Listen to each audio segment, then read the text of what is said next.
हरितवन जंगल में हर जानवर की अपनी पहचान थी। शेर राजा था, हाथी बलवान, लोमड़ी चालाक, बंदर नटखट और हिरन तेज। लेकिन एक चीज सब में समान थी, सबके अंदर थोड़ा थोड़ा घमंड। और यही घमंड एक दिन पूरे जंगल को खतरे में डालने वाला था। सुबह का समय था।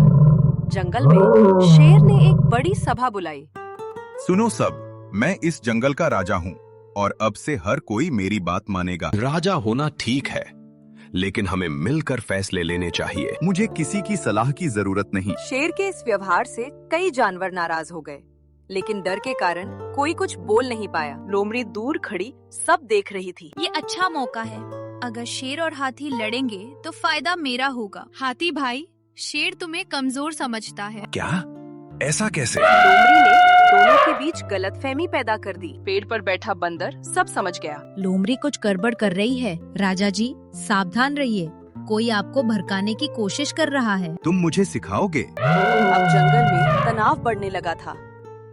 अचानक आसमान काला हो गया, तेज हवाएं चलने लगी। मौसम कुछ ठीक नहीं लग रहा।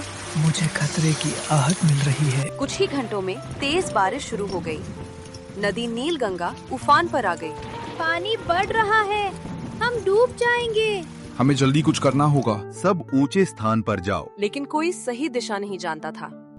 शेर पहली बार समझ गया, सिर्फ आदेश देने से कुछ नहीं होता।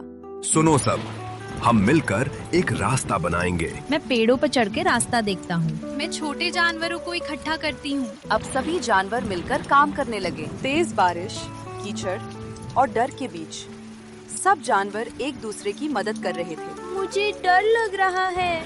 डरो मत, मैं हूँ। पानी तेजी से बढ़ गया, कई जानवर फंस गए। मैं उन्हें बचाने जा रहा हूँ। मैं भी साथ चलूंगा। पहली बार शेर दूसरों के लिए अपनी जान जोखिम में डाल रहा था। नदी में मगरमच्छ था। आज तो मुझे बहुत शिकार मिलेगा। सावधान मगरमच्छ। मैं उसे रोकता हूँ। शेर और मगरमच्छ के बीच जोरदार लड़ाई हुई। आखिरकार मगरमच्छ भाग गया। सभी जानवर सुरक्षित जगह पर पहुंच गए। बारिश धीरे धीरे रुक गई। मैंने ही झगड़ा करवाया था, मुझे माफ कर दो। गलती मेरी भी थी, मैंने घमंड किया। अब से हम सब मिलकर रहेंगे और कोई किसी से बड़ा नहीं होगा। उस दिन के बाद हरितवन जंगल बदल गया। अब वहाँ झगड़े नहीं होते थे, सब मिलकर रहते थे। तो बच्चों, इस कहानी से हमें यह सीख मिलती है कि एकता में ही ताकत है। घमंड का विनाश का कारण है। समझादी और सहयोग सबसे बड़ी शक्ति है।